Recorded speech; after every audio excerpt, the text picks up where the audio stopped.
Naša spoločnosť BNB Team zo Štúrova má dve pobočky na Slovensku, jednu v Štúrove, jednu v Nitre, tú novootvorenú tento rok. A hlavnou činnosťou našej spoločnosti je medzinárodná nákladná doprava a mimo toho predaj poľnohospodárskych strojov a závalových systémov.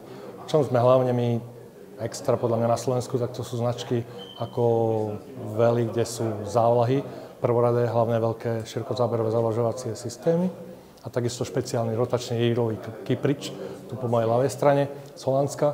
Mimo toho predávame všetku závesinu, všetky stroje na obrábanie pôdin, na chemizáciu a podobne.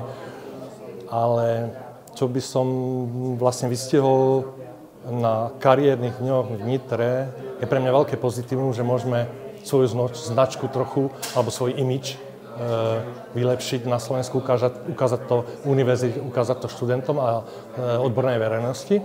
A takisto môžeme sa porozprávať so študentami o tom, prípadne o nejakej spolupráci do budúcnosti, ponúknuť im nejaké pracovné pozície v našej spoločnosti, predovšetkým na pozície, povedzme, špedície, logistiky, takisto aj vodičov kamionov, čo som bol dnes prekvapený, že chlapci mali o to veľký záujem, ale takisto na pozície ako obchodný zástupca na predaj poľnohospodárskej techniky a servis poľnohospodárskej techniky.